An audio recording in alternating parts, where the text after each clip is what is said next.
अगर हम लोग बात करें वेरिएशन का तो दो तीन चीज वेरिएशन में है जिसको हम बोल दे रहे हैं। हम लोग जो बचपन में पढ़ते थे, देख ध्यान से बाबू, रुक जाओ मत लिखो कुछ। हम लोग जो बचपन में पढ़ते थे कि डायरेक्टली प्रोपोर्शनल का मतलब होता है एक बढ़ेगा तो दूसरा ही बढ़ेगा, एक घटेगा तो दूसरा ही घटेगा। This is not actually directly proportional. भाई जिन लोग वीडियो देख रहा है उन लोग इनिशियल वीडियो वेरिएशन का देख लेना, ठीक है। तो डायरेक्टली प्रोपोर्शनल का एक्चुअली मतलब होता है कि अगर कोई दो डेटा का कंपैरिजन हो रहा है, कोई दो डेटा के बारे में बात हो रहा है, अगर एक डबल होगा तो दूसरा भी डबल हो जाएगा। एक अगर हाफ होगा तो दूसरा भी, जैसे मान ले कि हम x और कोई एक और जन है वो y, x और y में डायरेक्टली प्रोपोर्शनल है। x का पास 4 रुपया था, x का पास 4 रुपया था, तो y के पास उस समय सपोज 5 था, और ये दोनों में कैसा रिलेशन है? डायरेक्टली। अगर ये डबल हो जाता, देखो बाबू इधर ये अगर 8 हो जाता, डबल हुआ ना, तो ये भी डबल हो जाता 10। अब तुम अगर बोलेगा कि भैया ये अगर 4 से 8 हुआ, ये 8 से 9 हो गया, दिमाग लगा के देखना, इसका वैल्यू बढ़ा है ना, इसका भी तो वैल्यू बढ़ ही रहा है, लेकिन ये डायरेक्टली प्रोपोर्शनल नहीं, क्योंकि डायरेक्टली प्रोपोर्शनल का मतलब ही नहीं तो एक बढ़ेगा दूसरा बढ़ेगा। डायरेक्टली प्रोपोर्शनल का मतलब होता है एक जितना टाइम्स होगा दूसरा भी उतना ही टाइम्स होगा। जैसे अगर हम बोलेंगे कि एक अगर यहाँ पे 4 लिखा है ना, अगर क्यूब हो जाए कितना हो जाए? जब ये 4 था ये 5 था, जब ये 4 था और ये, और दोनों में कैसा रिलेशन है? Directly proportional. समझ में आ रहा बात? कि अगर 4 का डेटा को हम क्यूब करके 64 बना दें तो डायरेक्टली प्रोपोर्शनल बोलता है उसी दौरान y का डेटा भी क्यूब होके, this is the meaning of directly proportional. Directly proportional का मतलब एक जिस अनुपात में बढ़ेगा, एक जिस रेशियो में बढ़ेगा, एक जितना टाइम्स होगा, एक में जो भी चेंजेस होगा दूसरा में भी वही चेंजेस होगा। That is actually the meaning of directly proportional. Inversely proportional का मतलब होता है उल्टा। अरे भाई इधर देख, अरे इधर देख। इनवर्सली प्रोपोर्शनल का मतलब होता है कि एक जिस रेशियो में चेंजेस लाएगा दूसरा उसका इनवर्स रेशियो में चेंज लाएगा। बोलेगा क्या बोले? अटा नहीं। देखो ध्यान से, अगर हम बोल रहे हैं x जो है और y जो है वो डायरेक्टली का जगह इनवर्सली प्रोपोर्शनल है, डायरेक्टली का जगह इनवर्सली प्रोपोर्शनल है। तो अगर इसका वैल्यू जब 4 था, इसका वैल्यू उस समय सपोज 2 था, सपोज इनिशियली इसका 4 था, इसका इनिशियली 2 था, आप इसका वैल्यू को ना डबल कर दे रहे 8, तो उस दौरान ना ये हाफ हो जाएगा, उस दौरान ये देखो ये डबल हो गया ना, डबल का मतलब होता है इंटू 2, ये देख हाफ हो गया मतलब डिवाइडेड बाय 2। नहीं समझा मेरा बात? अगर हम बोल रहे हैं कि एक देखो स्क्वायर का इनवर्स स्क्वायर रूट होता है, क्या होता है? Square root. देखना स्क्वायर का इनवर्स, अगर कोई चीज 4 है, स्क्वायर किया तो कितना हो जाएगा? 16। तो उसका इनवर्स जो है उल्टा जो होता है स्क्वायर रूट, मतलब अगर वो 4 है तो रूट होके वो 2 हो जाएगा। जैसे हम बोल रहे हैं कि अगर कोई एक वैल्यू है x और y दोनों इनवर्सली प्रोपोर्शनल है, तुम्हारा x का जो वैल्यू है, तुम्हारा x का जो वैल्यू है वो 16 हो गया। कितना हो गया? 16। तो ये स्क्वायर हो गया ना, कितना हो गया? तो पता है ये वाला डेटा है जो है ना वो स्क्वायर रूट हो जाएगा, ये वाला जो डेटा है वो स्क्वायर रूट हो जाएगा, ये वाला जो डेटा है वो स्क्वायर रूट हो जाएगा। मतलब एक अगर स्क्वायर हो रहा है तो जो दूसरा डेटा है वो स्क्वायर रूट हो जाएगा। That is actually the meaning of inversely proportional, कि एक जिस डेटा का, एक में जो भी डेटा का चेंजेस आएगा दूसरा में उसका इनवर्स चेंज आएगा, और डायरेक्टली प्रोपोर्शनल का एक में जो चेंज आएगा दूसरा में भी वही चेंज आएगा। That is actually the meaning of. और बच्चा लोग अभी ये वाला बात समझता नहीं, इसलिए हम लोग को बोलना पड़ता है कि इनडायरेक्टली प्रोपोर्शनल का मतलब एक बढ़ेगा तो दूसरा बढ़ेगा, एक घटेगा तो दूसरा घटेगा, और इनवर्सली प्रोपोर्शनल का मतलब एक बढ़ेगा तो दूसरा घटेगा और एक घटेगा तो दूसरा बढ़ेगा। एक्चुअली ये नहीं है मीनिंग, एक्चुअली ये मीनिंग है। बोल कोई दिक्कत है? अब अगर कोई दो डेटा, बस हम लोग समझ बनाने चालू कर लिए, क्योंकि हम लोग ज्यादा यहाँ पे कॉन्सेप्ट पे बात करेंगे नहीं, कॉन्सेप्ट बहुत बार बता चुके हैं। x प्रोपोर्शनल y है, x प्रोपोर्शनल y है, सही है। x प्रोपोर्शनल y है। हम जानते हैं ना जब भी हम लोग प्रोपोर्शनैलिटी का साइन हटाते हैं एक तो इक्वल टू लाते हैं, एक तो कांस्टेंट लाते हैं। इसको इसका नीचे डिवाइड दे दो, x by y is equal to constant. भयंकर यूज होगा ये। और अगर कोई दो चीज इनवर्सली प्रोपोर्शनल है, इनवर्सली मतलब एक जन डाउन में जाएगा, तो अगर x प्रोपोर्शनल y है k बाय y होगा और x y constant x y equal to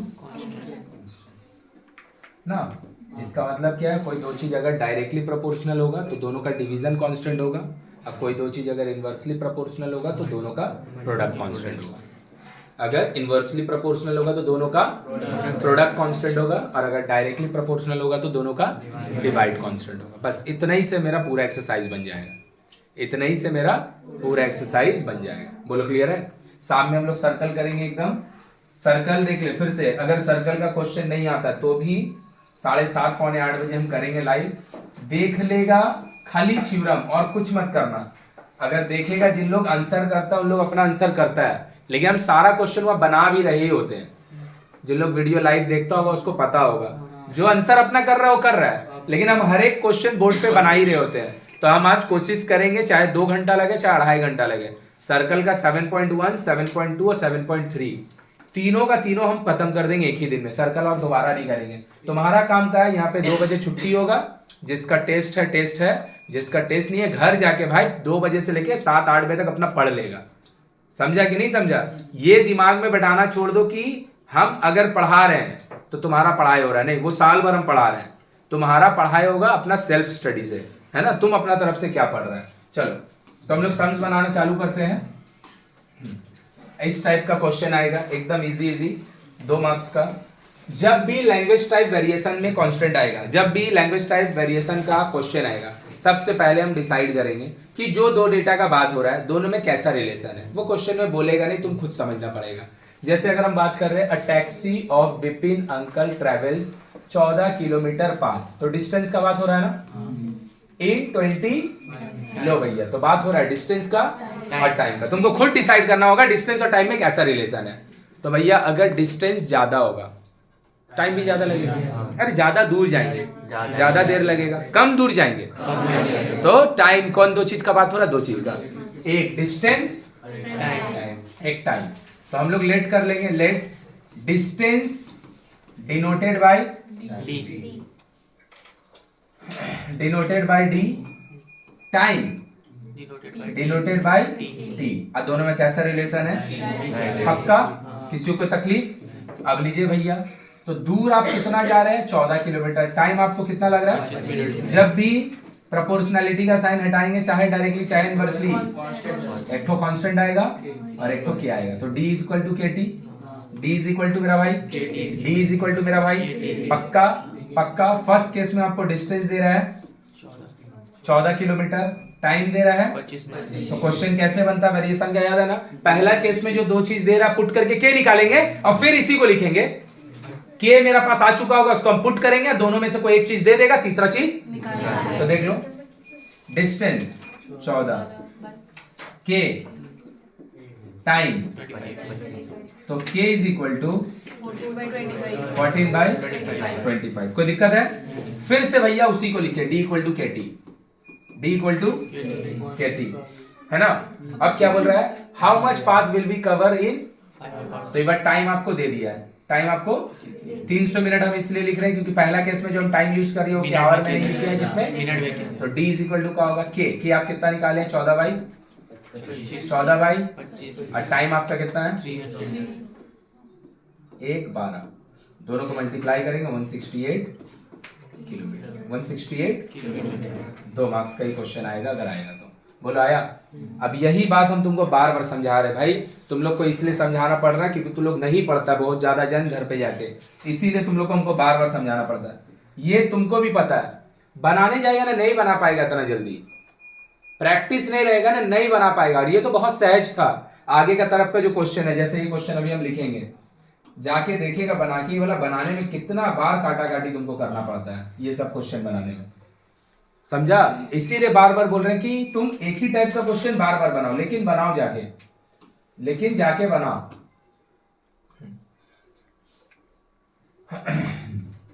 देख लो फिर से 550 villagers had taken 18 days to dig a pond. तो भैया काची का बात हो रहा है? विलेजर्स का और डेज का। देख ले इधर बाबू, विलेजर्स मतलब क्या? लेबर, और डेज दिन का बात है। तो कोई एक कुआं को खोदना है मेरे को, तालाब को खोदना है, 50 मिस्त्री आ रहा है जब काम करने को, तो उसको 18 दिन लग रहा है। तो तुम खुद ही सोचना, अगर हम मिस्त्री का नंबर बढ़ा दें कम दिन लगेगा, और अगर कम मिस्त्री होगा तो मतलब विलेजर्स और डेज में इनवर्स में। बस बन गया क्वेश्चन। विलेजर्स को बोल देंगे हम किससे डिनोट कर रहे हैं, विलेजर्स डिनोटेड बाय विलेजर्स, एक मिनट रुक जाओ, villagers denoted by v and days denoted by d, है ना। ये दोनों भाई में कैसा रिलेशन है, कैसा रिलेशन है, तो v इक्वल टू हटाएंगे तो k बाई डी, सच बात, सच बात। तो vd इज इक्वल टू, पहला केस में भैया आपको विलेजर्स दिया 50 और डेज दिया आपको 18, तो भैया k का वैल्यू हो जाएगा vd 50 इंटू 18, कितना हुआ 900 आएगा, कितना आएगा। और आंख बंद करके फिर से वही रिलेशन लिखेंगे, v इज इक्वल टू या फिर vd इक्वल टू k, एक ही बात है। तुम अरे भैया आप ये लिखो चाहे ये लिखो, एक ही बात है। तुम ये लिख दिए, थोड़ा सा इजी दिख रहा है, डिवाइड डिवाइड में डेटा नहीं है। अब क्या बोल रहा है, हाउ मेनी एक्स्ट्रा पर्सन, वो देख लेंगे, will be required to dig a point in, हमको 18 का जगह 15 दिन में काम करना है। बिना निकाले बोल सकते ज्यादा मिस्त्री लगेगा, लेकिन कितना लगेगा, तो विलेजर्स एक बार जानना है, डेज है 15 और की आप निकाले हैं 900 बाई 15, 60 आएगा, कितना आएगा मेरा भाई। तो भैया अगर आपको काम 15 दिन में करवाना है तो आपको विलेजर 60 लगेगा, अगर आपको 15 दिन में काम कराना है तो आपको विलेजर्स, आपसे नहीं पूछ रहा कितना लगेगा, आपसे पूछ रहा कितना एक्स्ट्रा लगेगा। तो पहले से तो 50 आदमी काम कर रहा था, तो एक्स्ट्रा जो विलेजर्स होगा वो 60 मतलब 10 विलेजर्स एक्स्ट्रा लगे। बोलो कोई दिक्कत है, चलो लिख लो इसको, बहुत पॉपुलर क्वेश्चन है, 2 मार्क्स में हमेशा पूछता है। काहे पता है पूछता है बार बार, सब कोई 60 दिन लिख के आंसर छोड़ देता है, सब कोई एक्स्ट्रा वर्ड ही नहीं पढ़ता है। देखो इस टाइप का ढेर सारा क्वेश्चन है, इसको बना रहे हैं। एक क्वेश्चन मेरा भाई यहाँ, ये जो 3 तो क्वेश्चन है ना, बहुत हाई चांस है ये एक क्वेश्चन इस टाइप का, एक क्वेश्चन इस टाइप का, ये नहीं बोल रहे, इस टाइप का आ ही जाएगा। तो आप क्या कर रहे थे, देख भाई इधर पे ये जो आप कर रहे थे भाई वही काम है, बस यहां पे लैंग्वेज में बोल रहा था, तो हम खुद से समझ रहे थे कि विलेजर्स में और डेज में कैसा रिलेशन होगा। यहां पे भैया वो आपको करने का जरूरत नहीं है, वो आपको क्वेश्चन में बोल दिया है कि x जो है ना भैया डायरेक्टली प्रोपोर्शनल है भैया किसके साथ, पता भैया वो बोल रहा है x proportional and inversely proportional with, और x जो है ना भैया इनवर्सली प्रोपोर्शनल है किसके साथ, x proportional y but x proportional z, कैसा इनवर्सली। कोई दिक्कत है। वेरिएशन का रूल है कि अगर कोई भी दो प्रोपोर्शनलिटी का अगर लेफ्ट साइड दोनों सेम होगा तो राइट साइड को भैया लिख के मल्टी, ये दोनों का बदले एक बार लिखिए x और राइट साइड को दोनों को मल्टी, प्रोपोर्शनल हटेगा भैया, हाँ या ना। तो सारा कुछ में मेरा भाई x भी y भी z भी, फर्स्ट केस का x भी y भी z भी, तीनों पुट करके क्या निकालेंगे k, और फिर इसी रिलेशन को दोबारा लिखेंगे और इस बार k का वैल्यू पुट करेंगे और तुमको x y z में से कोई 2 दे देगा, तीसरा एकदम same question, same to same. तो x कितना दिया है फर्स्ट केस में 1/6, k आपको चाहिए, y कितना दिया है 5 और z 9, तो क्रॉस मल्टीप्लाई अगर कर दे 9 ऊपर और 5 नीचे, क्या 9/30 होगा, पक्का। 9/30 नीचे वाला चीज ऊपर हो जाएगा, ऊपर वाला चीज नीचे हो जाएगा, तो 9/30 का मतलब 3/, कोई तकलीफ किसी को भी। अब फिर से लिखिए इसी रिलेशन को, x इज इक्वल टू के वाई बाई जेड, सही बात। अगर थोड़ा सा सिंप्लीफाई करना है तो इसको डिवाइड वाला पार्ट को हटा दीजिए, इसको ऐसे लिख लीजिए, थोड़ा इजी दिखता है। तो x कितना है मांग रहा है शायद ना, सॉरी x मांग रहा है, y कितना है सेकंड केस में 6, k कितना निकाले 3/y, z अपन को चाहिए नहीं, z दिया है कितना दिया 1/, और x हम लोग को 1 2 1। ये वाला टाइप का क्वेश्चन, हम अगेन ये वाला क्वेश्चन नहीं बोल रहे, ये वाला टाइप का क्वेश्चन, एक क्वेश्चन तुम्हारा एग्जाम में आ सकता है, एक क्वेश्चन तुम्हारे एग्जाम में आ सकता है। जैसे यहाँ पे देखो क्या बोल रहा है, y varies directly with the square root of x। पता हो क्या बोलना चाह रहा है? ये बोलना चाह रहा है y varies inversely with the square root of x। y varies directly with the square of x। आ रहा मेरा बात समझ में? y varies directly with the cube root of x। Cube root का मतलब होता है पूंछ के अंदर 3। किसका अंदर 3? पूंछ के अंदर 3। और पूंछ के अंदर जो 3 होता है माथा में 1/3 होता है। ये वाला बात सबको जानता है? ऐसे अगर कोई चीज लिखा रहता है, ये वाला चीज लॉज ऑफ इंडिसेस से पता चलता है। ये तो अगर कहीं पे क्यूब रूट लिखा रहेगा, this is the meaning of cube root. Cube root मतलब पूंछ का अंदर, ये ऐसे में चेंज हो जाता है। बोलो आया? तो ये वाला टाइप का जो क्वेश्चन है it is very very important. अब ना प्रूफ वाला क्वेश्चन बहुत इंपॉर्टेंट, बहुत इंपॉर्टेंट। वेरिएशन से 5 नंबर का क्वेश्चन तो आएगा एग्जाम में, गारंटी। ज्यादा होगा कम नहीं होगा। देख लो इधर, काहे 5 नंबर बोलते हैं पता है? हमेशा आएगा, उससे ज्यादा हम जानते हैं। वेरिएशन का ना option most of the cases में सर्ट्स या फिर रेशियो के साथ रहता है। किसके साथ? अगर तुम रेशियो क्वेश्चन बना लिया तो सर्ट्स वाला क्वेश्चन तुम्हारे लिए रहा ही नहीं। सॉरी, वेरिएशन वाला क्वेश्चन तुम्हारे लिए 3 मार्क्स का रहा ही नहीं। मेरा बात समझ में आ रहा है क्या? और अगर तुम वेरिएशन का ही क्वेश्चन बनाया तो तुम्हारे लिए 3 मार्क्स इन हो गया। लेकिन ऐसा होगा ही नहीं कि भैया आपको 2 मार्क्स में कम से कम एक क्वेश्चन और 16 जो हम लोग का एमसीक्यू उसमें 1 या 2 क्वेश्चन वेरिएशन से ना आए। तो अगर तुम 3 नंबर वाला सब्जेक्टिव भी बनाया तो उसको 3 ऐड मारा और कम से कम 3 से 4 नंबर इधर, तो कितना नंबर हो गया? 6-7 नंबर हो गया।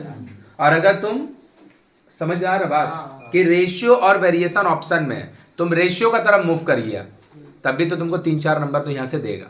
और कई बार इन लोग क्या करता है, थोड़ा सा क्वेश्चन का पेपर को चेंज करने के लिए वेरिएशन का ऑप्शन वेरिएशन में ही दे देता है। वेरिएशन का ऑप्शन मतलब जो 2 क्वेश्चन करना है 3 मार्क्स का एक ठो, उसमें दोनों।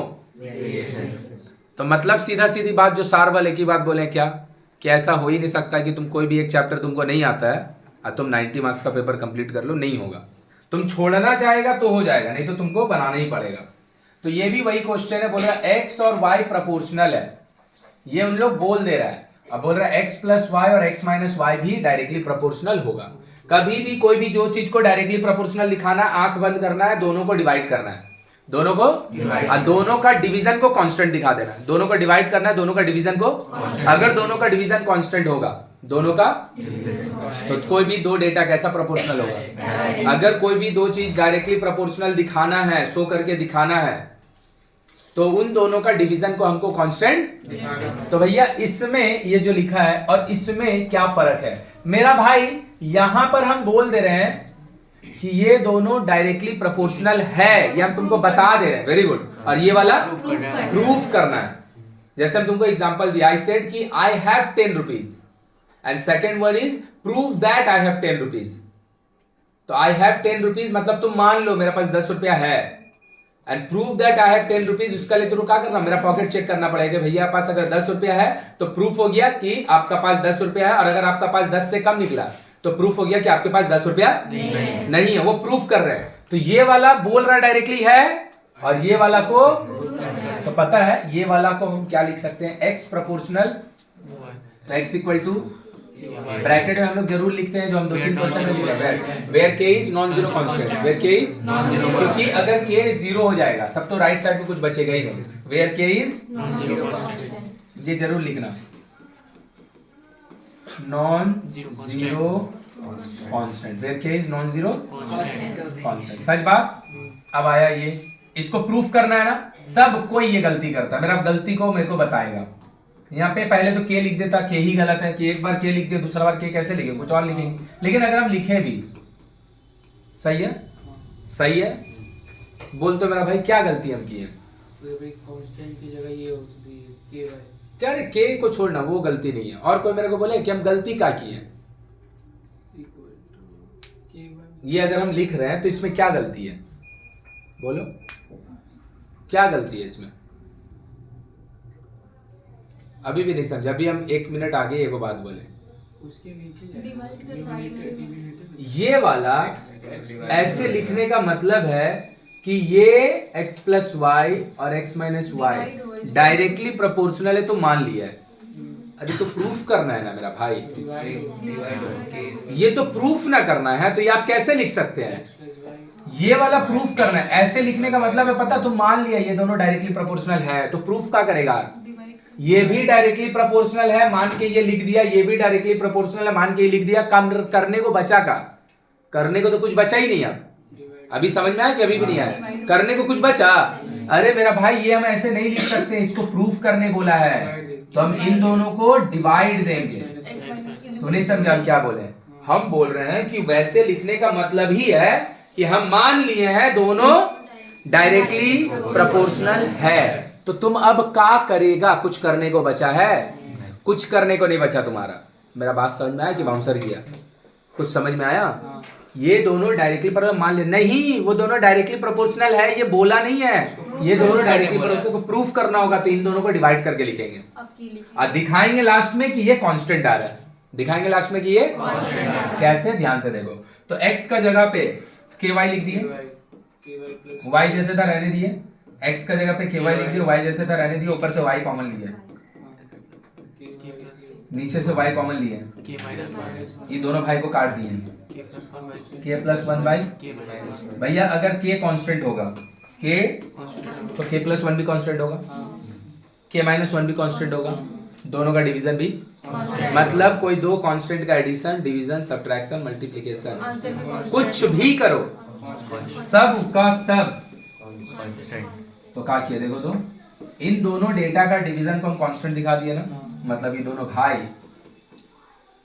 कैसा प्रोपोर्शनल है। अभी डिफरेंस क्लियर हुआ कि देखो यहाँ पे बोल दे रहा है और वहां पे हम प्रूफ करके दिखा रहे हैं। बोलो आया?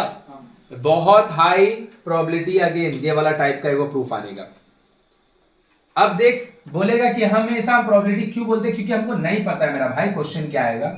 या तो ये टाइप का देख, अभी बोलेगा कि आप ये वाला बना रहे थे तो आप बोले कि ये इंपॉर्टेंट है, सही है, और अभी ये प्रूफ वाला टाइप में गए तो बोल रहे ये इंपॉर्टेंट। हाँ अगर ये वाला टाइप आया तो ये वाला टाइप नहीं आएगा। समझ में आ रहा है कि नहीं आ रहा है? और अगर ये वाला टाइप आ गया, प्रूफ वाला टाइप आ गया तो ये जो वैल्यू फाइंड करने वाला टाइप है वो नहीं आएगा। हम कहां से जानते हैं हम क्या आएगा? इसीलिए तो आदमी को पूरा चैप्टर पढ़ना रहता है। अगर तुमको पता ही रहेगा कि ये टाइप का आने वाला है या फिर वैल्यू फाइंड करके ये वाला टाइप आने वाला है तो हम दोनों करवाते हैं, दोनों में से कोई एक ही ना करवाते जो आता है। बोलो क्लियर हो रहा है कि नहीं हो रहा है? अब देखो फिर से बात को फील कर। एक दो ये प्रोपोर्शनल है, ये प्रोपोर्शनल है, ये ना मेरा भाई वो लोग बोल दे रहा है ये प्रोपोर्शनल होगा। मतलब पता है कैसे भी करके कुछ भी करके बस a by b equal to constant ला दीजिए। a बाई दो चीज का डिवीजन कांस्टेंट, अगर डिवीजन कांस्टेंट हो गया तो वो डायरेक्टली प्रोपोर्शनल होगा। डिवीजन अगर कांस्टेंट हो गया तो हो गया, बात खत्म। क्लियर है? कैसे कर रहे ध्यान से देखो। क्या हम यहां से लिख सकते हैं? ध्यान से देखिएगा 1 बाई सी तो क्या हम यहां से लिख सकते हैं a चलो k1 बाई सी लिख दिए, where k1 is non zero constant, c 1 by b तो c is equal to where k2 is कोई तकलीफ भैया? यहाँ पे c का वैल्यू है, यहाँ पे c है तो क्या यहाँ से c का वैल्यू को रिप्लेस कर a k1 बाई c का मतलब k2 बाई b कोई तकलीफ? तो k1 divided by k2 by b तो इनटू करेंगे अगर क्या ये b बाई k2 नहीं हो जाएगा? अरे भाई इट इज लाइक ये लिखा है डिवाइड में ये वाला डेटा लिखा है तो इनटू करेंगे तो रेसिप्रोकल नहीं लिखाएगा। अब जो चीज इधर न्यूमरेटर में होता है इधर कहां जाता है? डिनोमिनेटर में आ गया is equal to k1 by k1 क्या है? k2 दोनों का डिवीजन क्या आ गया? a by b is equal to a by b आया। इसका मतलब क्या है? a और b। अब अगर तुम थोड़ा सा फील कर पाएगा कि भैया दोनों में डिफरेंस क्या है, दोनों में डिफरेंस क्या है? वहाँ पे डायरेक्टली ये भी डायरेक्टली प्रूफ करना था, ये भी। इसमें क्या हुआ ना, जो आपको गिवन डेटा था ना, उसी से आप खेलते खेलते आपका ये वाला चीज आ गया।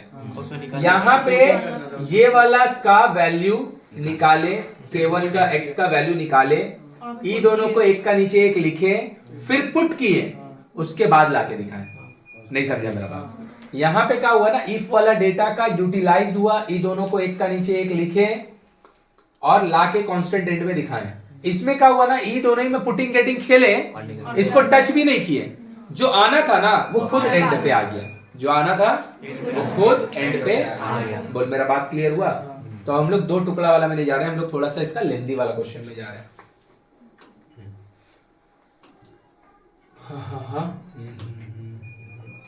चलो देख लो, ये वाला बना देते हैं। बढ़िया क्वेश्चन है, बहुत बढ़िया क्वेश्चन है। देख लो, सेम क्वेश्चन है, प्रूफ वाला सेम है। बोल रहा है x cube plus y cube proportional to x cube minus y cube. देखो ध्यान से इधर, प्रूफ दैट दिस। बोलेगा यही तो अभी बनाए। हम बोले अच्छा देखते हैं यही बनाए कि नहीं। देखो इसमें x और y का प्रोपोर्शनल गिवन डेटा था, यस और नो? अब प्रूफ ये करना था। अभी जो अपन लोग बनाने जा रहे हैं उसमें, अभी जो हम लोग बनाने जा रहे हैं उसमें x cube plus y cube proportional to x cube minus y cube, ये गिवन डेटा है।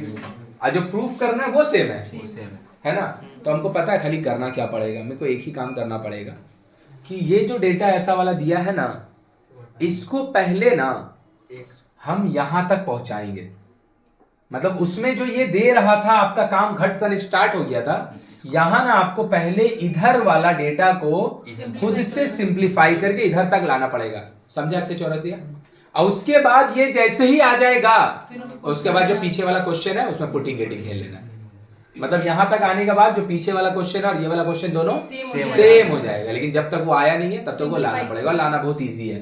कैसे? क्लियर हुआ मेरा थोड़ा सा बात? X cube plus y cube equal to K1, या फिर K लिखो, जो लिखना है लिखो, हाँ या ना? X cube plus y cube एक ही बार में लिखेगा, के एक्स क्यूब होगा ना, लेफ्ट में लेके चलाइए। सही है? आइए क्या होगा, माइनस होगा के वाई क्यूब माइनस कोई तकलीफ किसी को भी? ये दोनों से एक्स क्यूब कॉमन लिए तो 1 माइनस के, ये दोनों से माइनस कॉमन लिए, क्या लिए? वाई क्यूब प्लस हो जाएगा ना, कोई दिक्कत? इसके नीचे इसको दीजिए और इसके नीचे इसको दे दीजिए, तो एक्स क्यूब के नीचे वाई क्यूब दे दीजिए, माइनस के प्लस, और नीचे में नॉट के माइनस 1, दिखता नहीं है, मारेंगे एक झापड़ अभी, 1 माइनस। तो भैया ऊपर में माइनस रह जा रहा, नीचे में माइनस नहीं है, थोड़ा सा ना अच्छा नहीं लग रहा देखने में, तो नीचे से माइनस कॉमन ले लो। माइनस का दुनिया में एक ही काम है, साइन चेंज करना, और कोई काम ही नहीं है।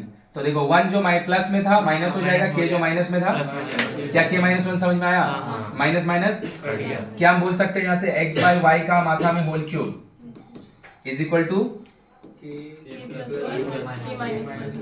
X plus y is equal to, अभी बताया ना, इस तरफ क्यूब रहता है तो उधर क्यूब रूट हो जाता है। क्यूब रूट का मतलब होता है पूछ का अंदर 3, क्या हो जाएगा? आया? आया कि ऊपर से गया?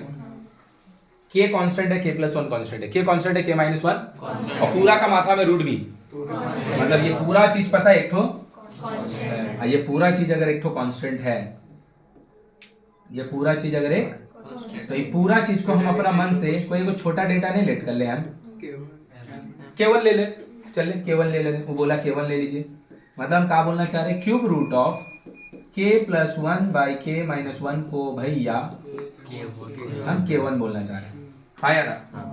हाँ या ना? तो x इक्वल टू का हो जाएगा K1 बाई, यस और नो?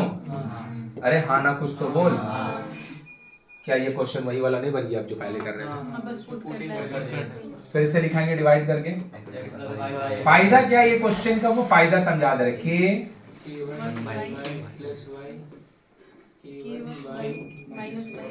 दोनों से y कॉमन लिए, K1 प्लस के 1, K1 प्लस 1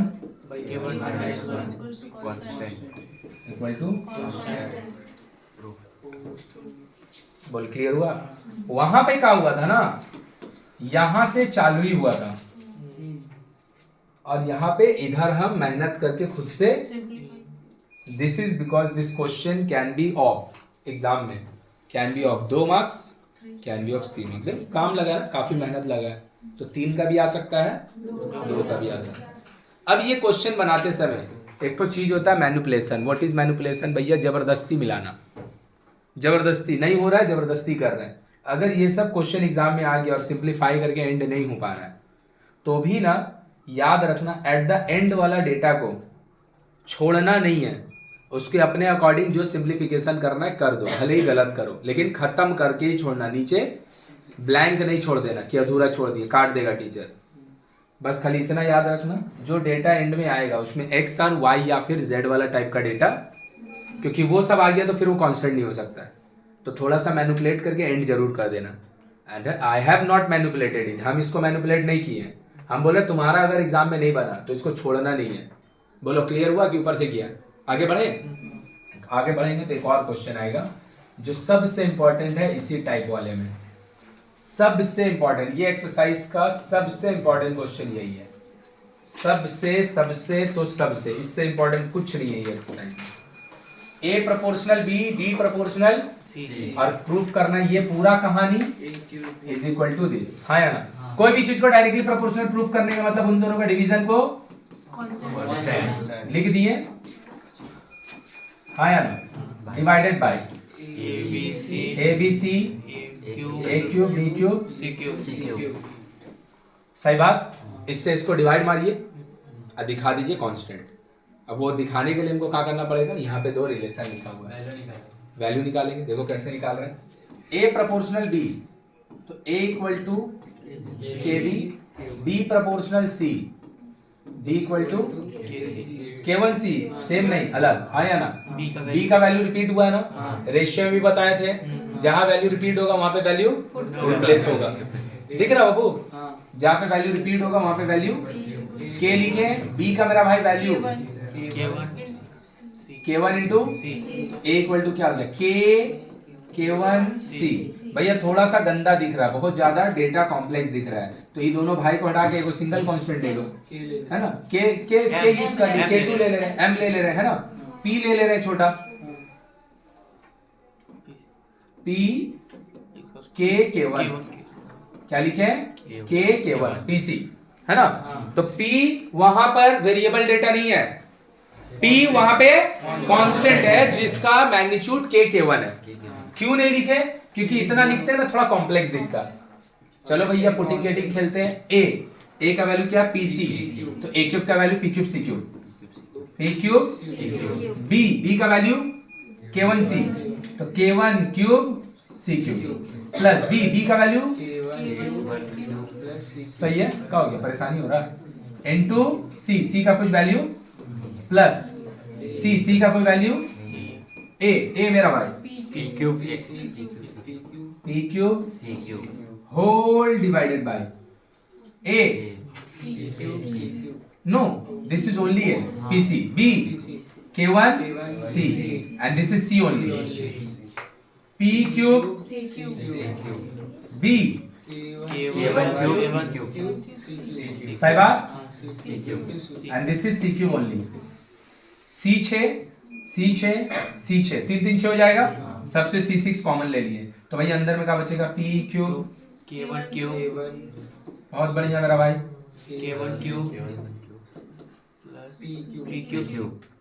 C6 कॉमन ले लिए, C क्यूब होगा ना, C क्यूब होगा, तो P K1 C क्यूब और अंदर से भी तो बचेगा क्या? C क्यूब, हाँ या ना? पक्का? C6 इधर का 3 इधर का 3 मिलके कट गया। बाकी कुछ भी देख लो, सब कांस्टेंट चीज लिखा हुआ है। बाकी कुछ भी देख लो, सब कांस्टेंट लिखा हुआ है, सबका सब। पक्का? तो हो गया ना यहाँ से। दिस प्रोपोर्शनल टू दिस, ये वाला डेटा ना, ये वाला जो डेटा है ये क्या होगा, इसके साथ ये वाला जो डेटा है इसके साथ क्या होगा, लास्ट में लिखेंगे, लिख देंगे अप्रूव्ड। बोलो आया कि बाउंसर किया। इतना करने के बाद लिख देंगे दोनों में पक्का। चलो छापो जल्दी, चेंज करें।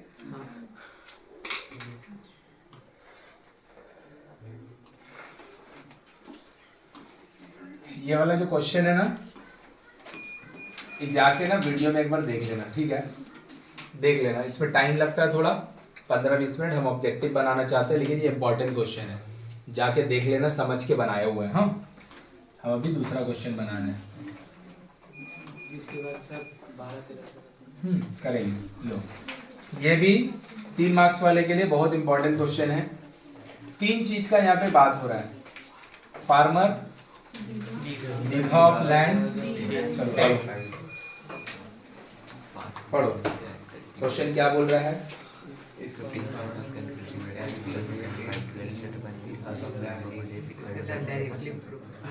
पढ़ो इस बार पढ़ो। बोल रहा है farmer 15 farmer can cultivate 18 bigha of land in 5 days. तो 15 फार्मर है, 18 बीघा लैंड को कल्टीवेट करेगा। कल्टीवेट मतलब खेती करना होता है, उपज करवाना होता है 5 दिन में। Let us determine using the theory of variation the number of days required by 10 farmer to cultivate. तो तुम खुद से बोलो ना, बीघा ऑफ लैंड और फार्मर में कैसा रिलेशन। ज्यादा फार्मर रहेगा, ज्यादा लैंड कल्टीवेट करेगा, कम फार्मर रहेगा, कम लैंड कल्टीवेट करेगा। कोई दिक्कत है। और फार्मर और डेज में कैसा रिलेशन। ज्यादा फार्मर रहेगा, कोई काम कम दिन में कर देगा, कम फार्मर रहेगा। तो हम बोल दे रहे अगर लेट फार्मर्स को F से डिनोट कर दिए, बीघा ऑफ लैंड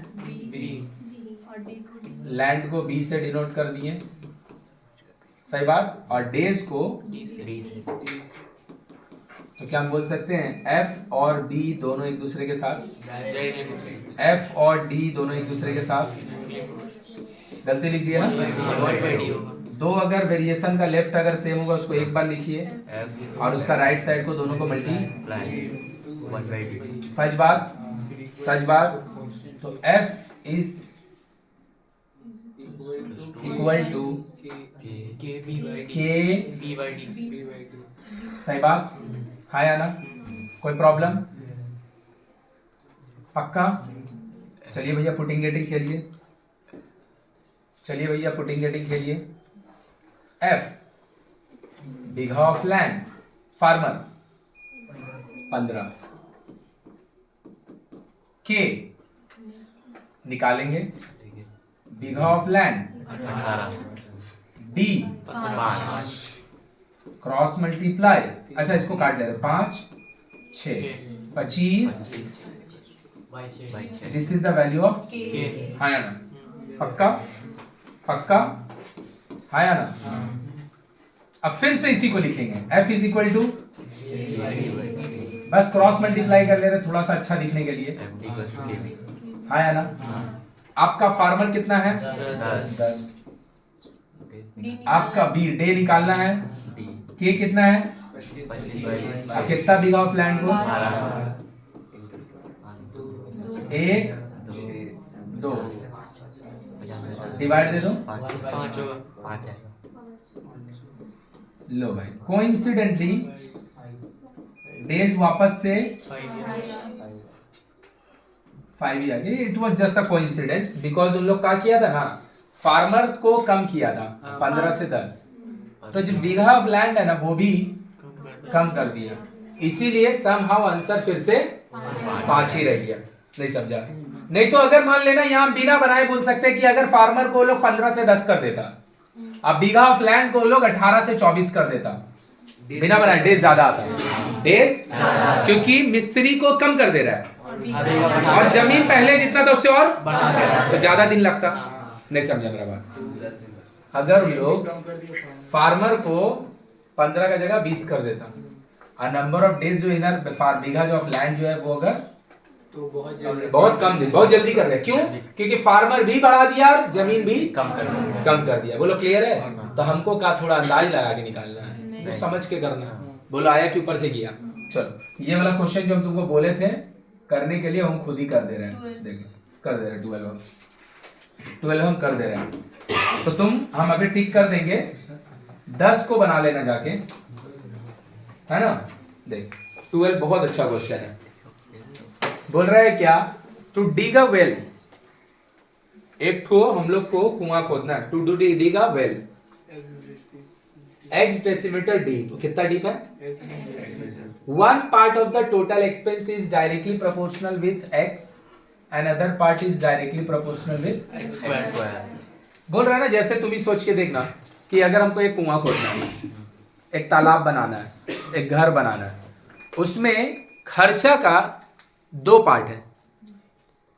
एक कुआं बनाना है मेरे को, उसमें खर्चा का 2 पार्ट है। अपना मन से सोच सकते हैं 2 तरह का कॉस्ट का हो सकता है। एक तो कुआं खोदना, तो सोच तो का खर्च हो सकता है, वेरी गुड, सीमेंट वालू लगता है चारों तरफ। दूसरा जो मिस्त्री खोदेगा, और भी कुछ होता होगा, लेकिन हम तो उसको 2 ही पार्ट में डिवाइड कर रहे हैं। हम उसको, तुम बोलेगा हो सकता मोटर वोटर लाना पड़ता होगा भाड़ा में, और भी कुछ लगता होगा ना, हम क्या कर रहे हैं, उसका 2 ही पार्ट कर रहे हैं। एक कि जो कुआं आपको खोदना है, उसमें आपको जो सीमेंट वालू का चारों तरफ बाउंड्री बनाना है, हाँ या ना, वो बाउंड्री बनाने में कितना रुपया खर्चा होगा और कितना लेबर चार्ज लगेगा ताकि वो कुआं मेरा खुदा जाए, बन जाए।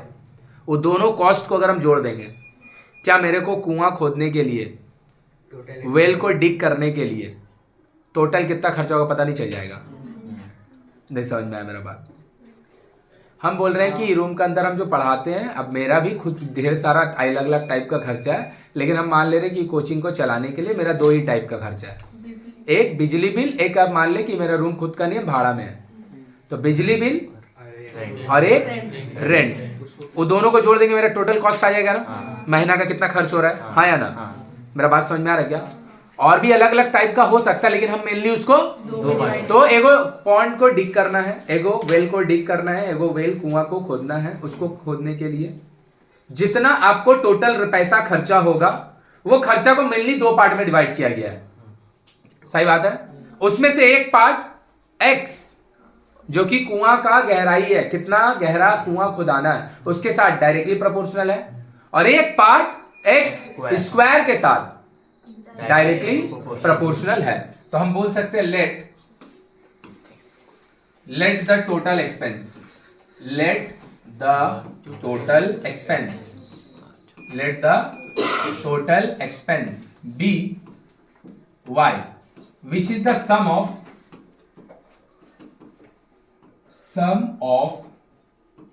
y1 and y2। बोल रहा है क्या कि एक कुआं खोदने का जो टोटल खर्चा है उसको हम y बोल दिए, और वो 2 पार्ट का समेशन है, y1 और y2, हाँ या ना। अब इसमें से एक ठो अपना समझने के लिए तुम सोच लो कि भैया एक ठो उसमें से जो खर्चा है वो मिस्त्री का खर्चा है, एक ठो उसमें से जो खर्चा है वो सीमेंट बालू का खर्चा है। तो बोला ना, इसका जो ये 2 पार्ट है ना भैया, उसमें से एक पार्ट x के साथ और दूसरा पार्ट x स्क्वायर के साथ, यही बात लोग बोल रहा है। 1 part is directly varies with x and another part is directly varies with, दोनों डायरेक्टली प्रोपोर्शनल है, इनवर्सली दोनों में से कोई नहीं है, दोनों लेकिन एक x के साथ है। तो क्या यहां से हम बोल सकते हैं y2 is equal to k2x square और y1 इज इक्वल टू, हाँ या ना, हाँ या ना। किसी को तकलीफ, किसी को तकलीफ, तो y is equal to y1 plus y2 सच बात। किसी को कोई दिक्कत, एक जगह हम 1 लिया, अच्छा इस पर 2 ले ले रहे हैं, सही है।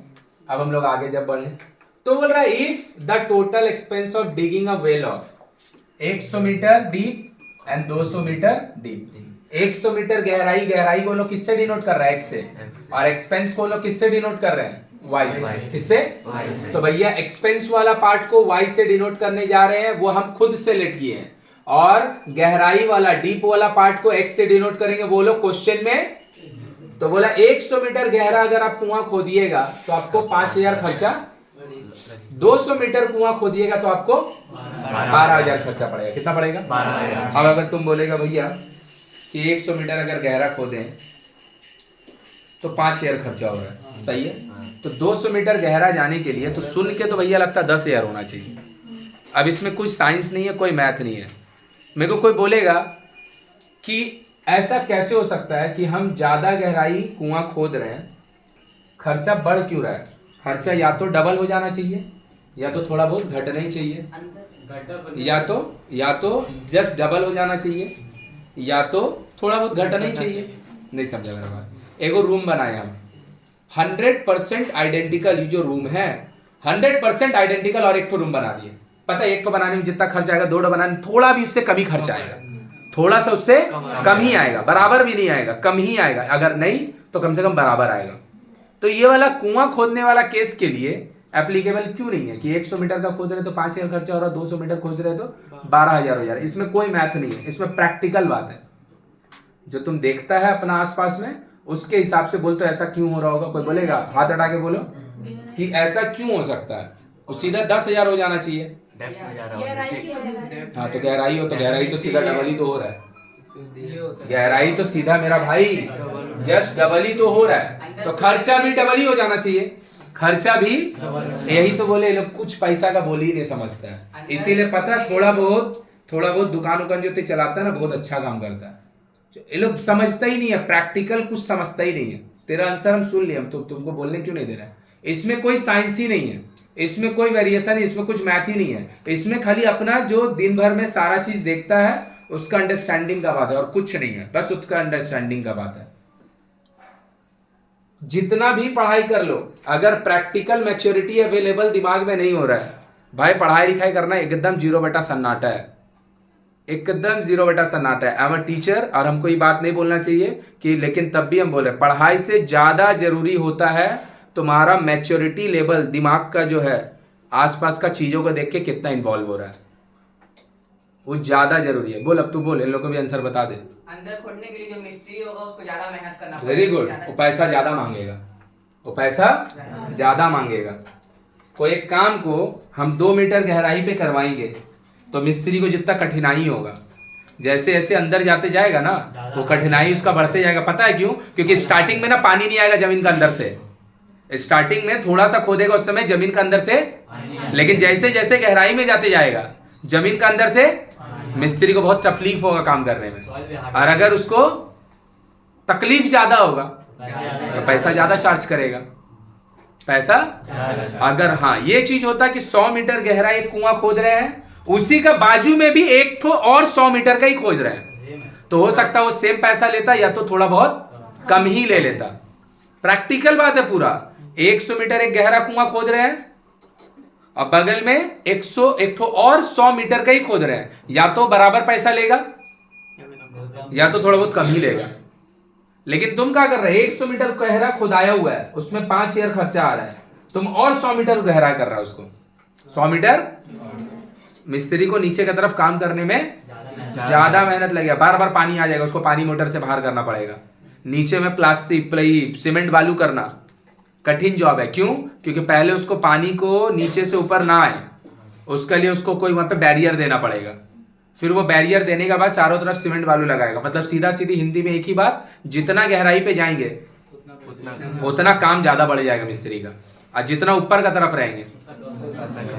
खोजते नहीं देखा है जो पिलर विलर गाड़ता है, स्टार्टिंग में मट्टी खली निकालते रहता है, 7-8 फीट अंदर जाते झट से पानी आ जाता है, और जैसे ही पानी आता है देखिए लोग काम का रफ्तार कितना कम हो जाता है, फिर बहुत धीरे धीरे उसको काम करना पड़ता है। पानी निकालता है फिर मिट्टी खोदता है, फिर पानी निकालता है फिर मिट्टी खोदता है, तो पानी निकलेगा तो क्या होगा, काम बढ़ेगा, काम बढ़ेगा तो इसमें क्या है, इसमें कोई साइंस है, इसमें कोई मैथ है, इसमें कोई मैथ है भाई। घर का जो थोड़ा बहुत काम धाम देता है ना घर वाला, बाहर जाओ और उसको करो, समझ में आया, बाहर जाओ उसको करो, नहीं तो ना माइंड डेवलप ही नहीं होगा, माइंड डेवलप ही नहीं होगा, एकदम शून्य दिमाग रह जाएगा। सामान उमान घर से खरीदने देता है तो जाके 3-4 दुकान, मेरा पढ़ाई से इसका कोई लेना देना नहीं, ना तो इसका बताने का हमको कोई पैसा मिलने वाला है। लेकिन हम लोग का भी घर में जो बच्चा है उन लोग को वो लोग बोलते हैं, सुनता नहीं सुनता उसका अपना मर्जी है, उन लोग को ही बोलते हैं बाहर जाएगा सामान खरीदने तो 4-5 दुकान जाएगा, कहाँ पे सस्ता मिल रहा है या फिर कहाँ से हम सस्ता में ले सकते हैं, बार्गेनिंग करके ले सकते हैं, वो सब करने का आदत डालो, वो तुम्हारा एज अ पर्सनैलिटी डेवलपमेंट में बहुत काम आएगा। समझ में आ कि नहीं समझा? खाली दुकान गया, आधा किलो दाल दीजिए, आधा किलो दाल का कितना दाम है पूछ तो ले, बगल वाला दुकान में हो सकता है 10 रुपए किलो कम मिल रहा होगा तो वहां जाके ले लेगा, उधार ले रहा है तो अलग बात है, लेकिन अगर पैसा दे के ले रहा है तो 3-4 जगह जाओ, जाके देखो, चीज़ों को समझो, थोड़ा दूर चल जाओ। ये सब कुछ नहीं होगा, उससे इतना पैसा नहीं बच जाए कि बिल्डिंग बना लेगा, लेकिन उससे ना तुम्हारा पर्सनैलिटी डेवलप होगा।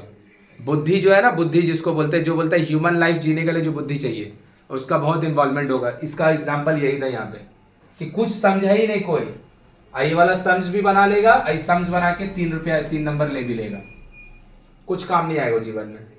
समझ में आया? वेरिएशन यही छूट जाएगा, कुछ काम नहीं आएगा। इससे ज्यादा बेहतर है जो बात यहाँ पे हुआ वो समझ जाना। समझा कि नहीं समझा? यही इसी को बोलते हैं प्रैक्टिकल अप्रोच। आज जो सम्स बना रहे तो थ्योरेटिकल अप्रोच है, जो प्रैक्टिस करेगा बना पाएगा, जो नहीं प्रैक्टिस करेगा नहीं बना पाएगा। देख तो इधर पे हम हटाए, अब वो सब कर जाके घर पे कुछ काम देगा बेटा, सूझ जाएगा तो सीखेगा का? कुछ सीखेगा ही नहीं। K1x K2 सही है। तो खर्चा कितना बोला है? 5000, और गहराई बाबा 100। तो क्या यहाँ पे बोल सकते हैं 5000 is equal to KX plus K2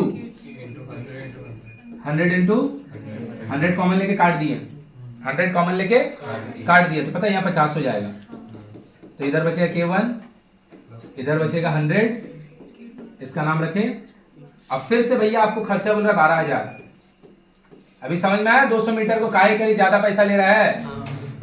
इसमें कुछ मैथ नहीं था भाई, इसमें कुछ मैथ नहीं था। तुम अपना दिमाग को खुद डल बना रहा है, तुम अपना दिमाग को खुद ही डल बना रहा है। K1 लिख दिए, x कितना है 200 प्लस K2 200 इंटू 200 सही है। 200 कॉमन लिए काट दिए, 200 कॉमन लिए, 2 0 0 कट गया, 200 से इधर काटेगा पता है 60 हो जाएगा।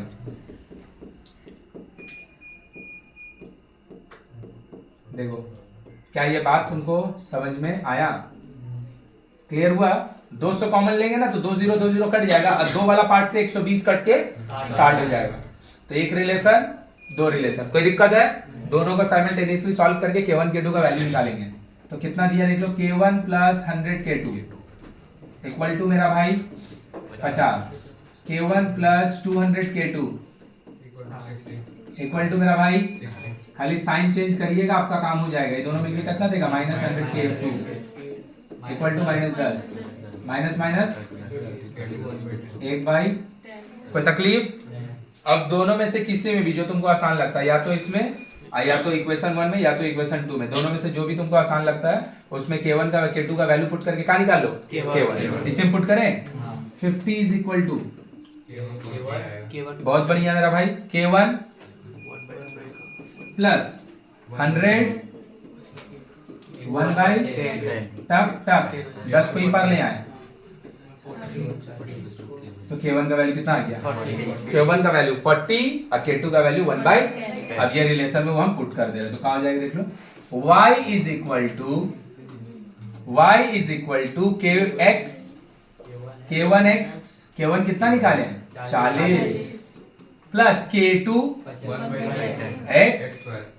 Now the relation that you have got which has no unknown term because the unknown term was K1 and K2, और उसको हम सॉल्व करके निकाल लिए। अब मेरे को क्वेश्चन में क्या बोला?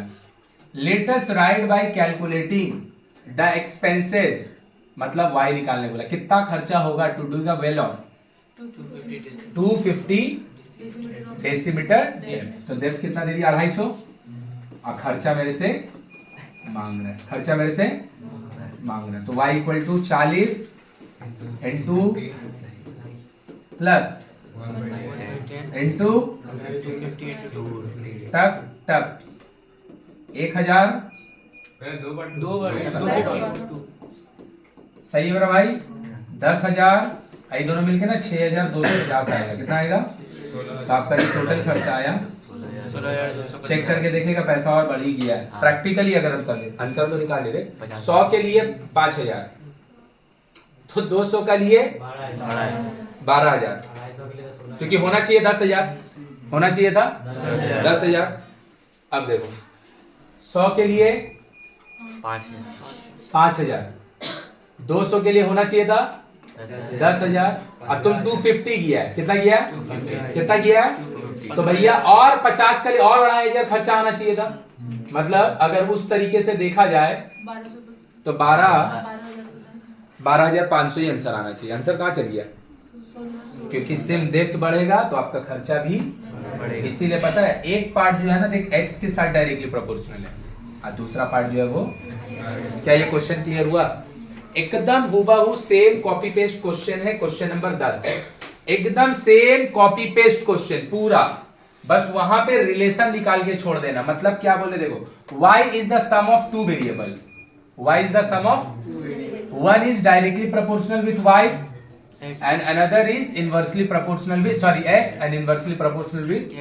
तो भैया y is the sum of, हम अपना मन से बोल दिया y1 and अपना मन से y किसका सम है?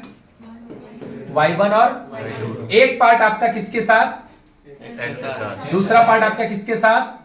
x स्क्वायर के साथ। चलो बना ही दे रहे, हटाओ। देखो क्वेश्चन में डिफरेंस क्या होगा देखेगा। बोल रहा y is the sum of two variable, हम बोलते y is the sum of two variable y1 and हाँ या ना। y1 जो है वो प्रोपोर्शनल है किसके साथ? और दूसरा पार्ट जो है वो कोई दिक्कत?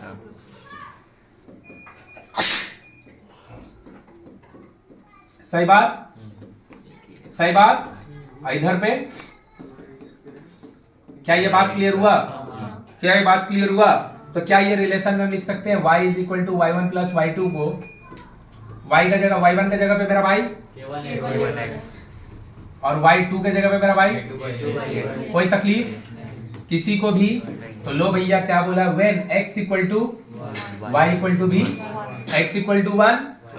तो लीजिए भैया y का जगह पे डालें, x का जगह पे डालें, x का जगह पे डालें, हाँ या ना। तो क्या यहां से लिख सकते हैं k1 plus k2 equal to, सही बात। फिर से जब x equal to 3 y equal to, लो भैया y बोलो बोलो बोलो 5 k1 3 प्लस कोई तकलीफ? दो रिलेशन आया, मत लिखो बाबू कोई। एक रिलेशन आपका आया ये, एक रिलेशन आपका आया। सच बात की झूठ बात? सच बात। किसी को कोई दिक्कत? एलसीएम ले ले रहे इसके साथ। क्या कर रहे हैं? चलो भैया एलसीएम ले ले और आसान हो जाएगा। यहाँ 3 है, हम एलसीएम ले ले, एक बार में लिखे। एलसीएम वाला 3 इधर मल्टीप्लाई होके 15 हो जाएगा और एलसीएम वाला 3 इससे मल्टीप्लाई होके 9 हो जाएगा। क्या ये बात हजम हुआ सबको? अरे मेरा भाई एलसीएम कितना लेगा? 3। तो 3 एलसीएम लेगा तो ये 3 से इधर 9 नहीं बन जाएगा? आई 3 3 कटेगा तो k2 जैसे है और एलसीएम वाला 3 मल्टीप्लाई होके 15। सच बात की झूठ बात? तो एक रिलेशन आपका आ गया ये वाला k1 plus k2 equal to, दूसरा रिलेशन आ गया ये 9k1 plus k2 equal to 15। Sign change, टक टक टक कटा, ये दोनों भाई मिलके -8k1, ये दोनों भाई मिलके सच बात 7 बाई 4। अब इसमें पुट कीजिए k1 plus k2 equal to 1। k1 का वैल्यू आप निकाले हैं प्लस में इक्वल में, तो k2 इक्वल टू, सही बात।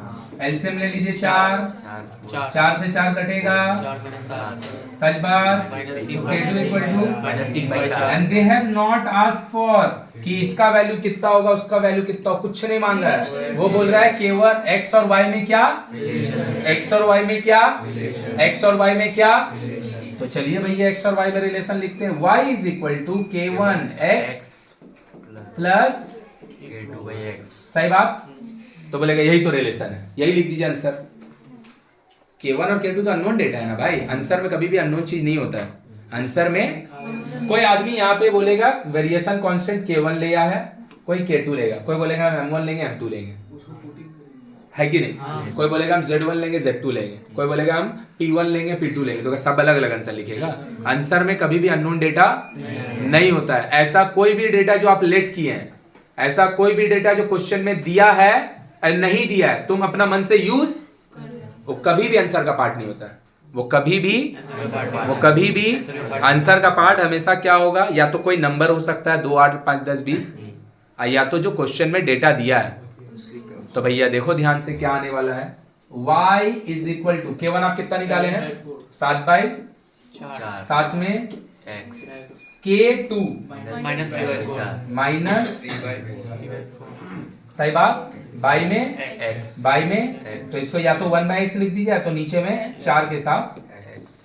देखो क्या ये बात हजम हुआ है, क्या ये बात हजम हुआ है? अब बोलेगा भैया इसमें भी तो नंबर है। अरे भैया नंबर कभी अननोन नहीं होता, सही है। अब बोलेगा भैया इसमें तो x और y है, तो देखो ना दोनों का बात तो क्वेश्चन में हो ही रहा है। तो भैया what is the difference between जो आगे क्वेश्चन बनाए 12 नंबर और इसमें क्या हुआ ना, रिलेशन निकालने के बाद मेरे को रिलेशन निकालने के बाद फिर x का वैल्यू दे दिया था और बोला है y कितना, यहां पे क्या हुआ, रिलेशन निकालने के बाद इज द आंसर ओनली। कहां चल गया, इसके बाद हाँ रिलेशन निकालने के बाद इज द, तो ई क्वेश्चन को भी क्या भैया लोग ऐसे बोल सकता था, find the value of y और फिर से यहाँ दे देता है x equal to 6, x equal to, तो क्या करता है ये रिलेशन में x का जगह पे, x का जगह पे, तो इस बार रिलेशन नहीं आता, x पुट करके y का वैल्यू आता है, x पुट करके इट इज लाइक कि बोल देता है x इक्वल टू 5, तो यहाँ 5 डाल देता, y का वैल्यू निकाल लेता, बोल देता कि x इक्वल टू 10, यहाँ पे 10 डाल देता, y का वैल्यू। कुछ समझ में नहीं आया कि बाउंसर किया, एकदम क्लियर। ये दोनों भी अच्छा क्वेश्चन है, जो स्किप कर रहे हो थोड़ा सा लेस इंपॉर्टेंट है, जो बना रहे हो सब इंपॉर्टेंट अपने अकॉर्डिंग में बना रहे हैं। देख लो क्या लिखा है, याद रखेगा, ऑब्जेक्टिव बना रहे हैं, ऑब्जेक्टिव इजी है। अगर x प्रोपोर्शनल y होगा मेरा भाई, देख इधर, अगर x प्रोपोर्शनल y होगा तो y भी प्रोपोर्शनल x होता है। मतलब अगर कोई रिलेशन ऐसा लिखा है और आप भैया उसको ऐसे लिख दे रहे हैं, आप कोई पाप नहीं किए। अगर कोई रिलेशन ऐसे लिखा है x और y इनवर्सली प्रोपोर्शनल है और आप वो वाला को ऐसे लिख दे रहे हैं, ये दोनों में कोई दिक्कत नहीं है, ये दोनों में कोई दिक्कत नहीं है, पहला बात। दूसरा, अगर कोई भी दो चीज डायरेक्टली प्रोपोर्शनल होता है तो दोनों का प्रोडक्ट, गलत बोले, डायरेक्टली प्रोपोर्शनल होता है दोनों का डिवाइड करके कांस्टेंट होता है, और इनवर्सली प्रोपोर्शनल होगा तो इनवर्सली होगा तो पक्का। और बस खाली याद रखना जो कांस्टेंट होगा वो नॉन जीरो, जो कांस्टेंट होगा वो पक्का। आ गया कि ऊपर से गया, आया कि ऊपर से गया, इनवर्सली प्रोडक्ट कांस्टेंट, लेकिन कैसा बोलेगा था कि ये भी तो कांस्टेंट है ना, लेकिन हमको क्या चाहिए, नॉन जीरो कांस्टेंट, मतलब जीरो छोड़ के कुछ भी, जीरो छोड़ के कुछ भी। बोला है x प्रोपोर्शनल y, यही हम बताएं आते प्रोपोर्शनल का मतलब ही नहीं होता एक बढ़ेगा दूसरा बढ़ेगा, प्रोपोर्शनल का मतलब एक जितना टाइम्स होगा, एक में जो चेंजेस आएगा, एक में जो भी बदलाव आएगा, एक वेरिएबल जो रिस्पेक्ट में चेंज होगा दूसरा वेरिएबल भी डी होगा। देखो एक स्क्वायर हुआ, x प्रोपोर्शनल, इसको हम नहीं बना रहे, ये दोनों प्रोपोर्शनल दिया है, वैल्यू पुट एक का पुट करेंगे k निकालेंगे, फिर y पुट करेंगे x निकालेंगे, नहीं बता रहे हैं, ये भी same x equal to k y square, x equal to x और y पुट करेंगे, k निकालेंगे, फिर उसी रिलेशन को लिखेंगे, x पुट करेंगे, ये बढ़िया है, ये हम बना दे रहे हैं, एक में भी देता है, दो में भी देता है, एक दो तीन। बोला ना what is the sum of the variation constant. रुक जाओ बाबू, जो तीन तो वेरिएशन कांस्टेंट आएगा ना, एक k1 k2 k3, वो तीनों को जोड़ के कितना आएगा, वो तीनों को, यही वो लोग मांग रहे हैं। देख ध्यान से, क्या हम यहां से लिख सकते हैं बाबू, y minus Z proportional to 1/x k1, हाँ या ना, इसको इधर कर दे रहे हैं, क्यों कर रहे हैं अभी हम बता रहे हैं, पहले हम कर दे रहे हैं, सही है।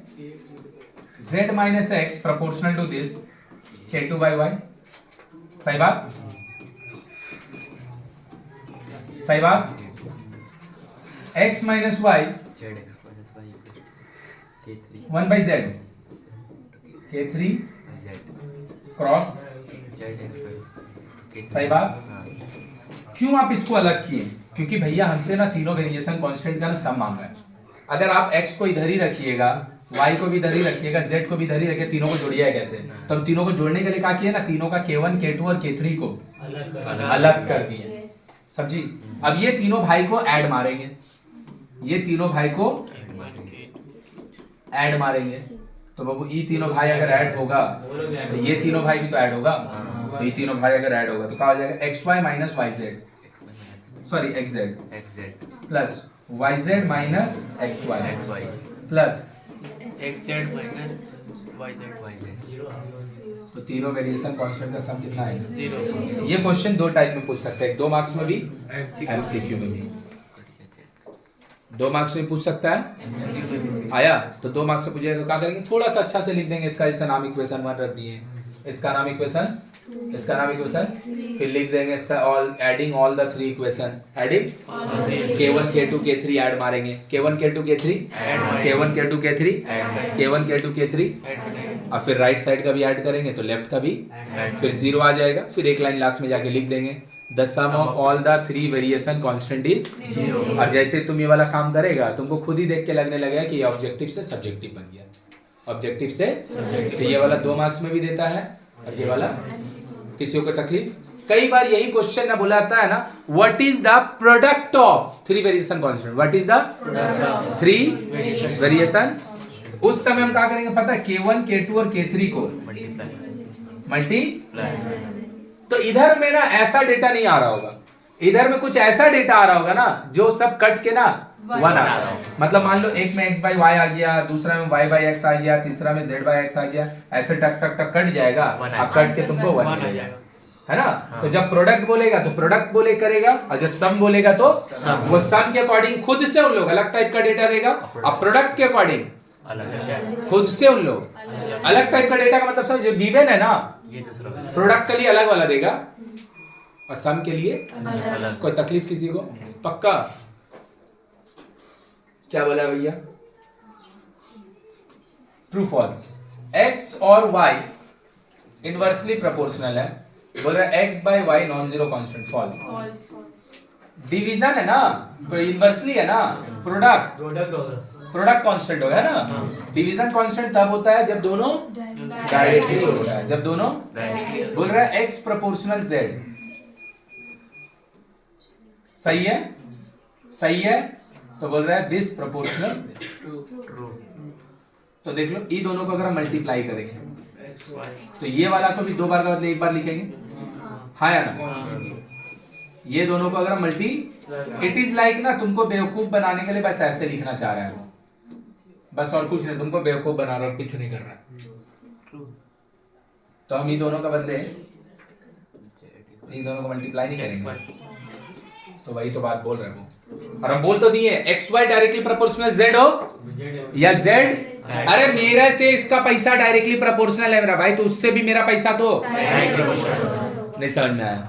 और अगर कोई भी प्रोपोर्शनलिटी का लेफ्ट साइड सेम होता है तो इसको एक बार लिखते हैं, राइट साइड को, इसी को बोलते हैं जॉइंट वेरिएशन, इसी को बोलते हैं। बस तुम कर रहा है ना, तुमको थोड़ा सा बेवकूफ बनाने के लिए z वाला पार्ट को ना राइट में लिख दे रहा है, z वाला पार्ट को राइट में, तो क्या करेंगे हम, सेम चीज, अगर कोई का राइट सेम होगा तो दोनों राइट का बदले एक बार राइट लिखिए और दोनों का लेफ्ट को मल्टीप्लाई, बोलो आया कि ऊपर से गया, आया कि ऊपर से गया, नहीं समझ में आया, पक्का समझी साक्षी।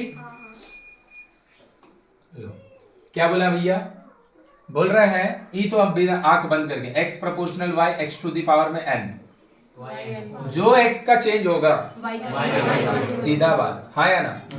बोल रहा है x proportional 1 by y, y proportional, तो बोल रहा है x जो है किसके साथ proportional, actually it is fill in the blanks, actually it is, देखो कैसे कर रहे हैं, लिख के दिखा दे रहे हैं, x equal to k1 by y बोल सकते हैं, and y equal to k2 by z।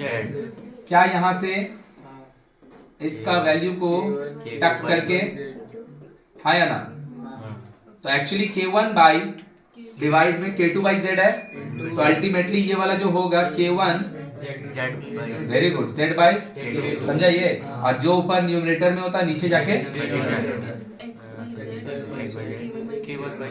x और z का डिवीजन, x और z का डिवीजन और अगर कोई भी दो चीज अगर डिवीजन में कांस्टेंट होता है तो दोनों आपस में क्या क्लियर हुआ कि अभी भी नहीं हुआ?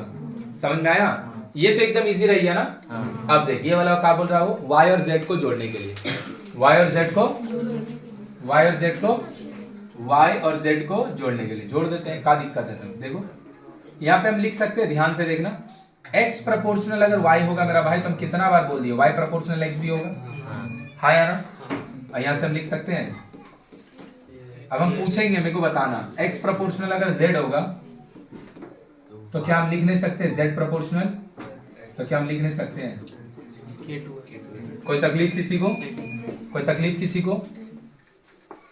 कोई मेरे को बोलेगा कि आपको ई का तकलीफ दिया कि आप इसको उल्टा करके लिखें? x प्रोपोर्शनल y था ना, y प्रोपोर्शनल x भी होता है, आप लिखे क्यों? क्या दिक्कत दिया आपको? वेरी गुड, क्योंकि हम y और z को जोड़ना चाहते हैं, क्योंकि हम और हम चाहते हैं y और z में कोई कांस्टेंट टर्म ना हो, y और z में कोई, क्यों? क्योंकि देख y और z अगर जैसे था वैसे ही लिखते हैं तो y के साथ क्या आ जाता, z के साथ, तो कोई दिक्कत नहीं होता। थोड़ा सा एक लाइन दो लाइन का काम बढ़ जाता, एक लाइन दो लाइन का, और कुछ नहीं होता। तो हम उल्टा ही लिख दिए तो क्या दिक्कत है? हम उल्टा ही लिख दिए तो क्या दिक्कत है? कोई दिक्कत नहीं है। कोई तकलीफ किसी को? तो क्या हो गया, y प्लस जेड k1x, सही बात, कॉमन ले ले और नीचे कर दे रहे उसको, k1 प्लस x कॉमन लिए और कॉमन लेके नीचे, कॉमन लिए और कॉमन लेके नीचे, तो जो कोई भी दो चीज का अगर डिवीजन तो दोनों आपस में, बोलो आया कि बाउंसर गया? आया कि बाउंसर गया? कोई तकलीफ है? सारा को जाएगा घर पे जाके बनाएगा, हाँ सारा को जाएगा घर पे जाके बनाएगा। ये वाला क्वेश्चन 2021 या 2022 में आ चुका है। Again they have not asking for a कितना होगा, बी कितना होगा, बी कितना होगा, ए कितना, नहीं, वो बोल रहा है कि what is the relation between x and, लो मेरा भाई, क्या हम लिख सकते हैं x इज इक्वल टू, चलो k1 लिख दिया, कोई दिक्कत? बोल रहा है जब y 2a होगा तो x भी a होगा, तो x a होगा उस समय y 2a का माथा में a, और ये आदमी दोनों कट गया तो k1 का वैल्यू क्या हो जाएगा पता है? इधर 1, वेरी गुड, 1/4, कोई तकलीफ? फिर से इसी रिलेशन को लिखो, x इज इक्वल टू 1/4, कोई तकलीफ? बोलो बोलो, सही बोला, 1/4 इंटू क्रॉस मल्टीप्लाई कर दे, थोड़ा देखने में खाली अच्छा लगेगा।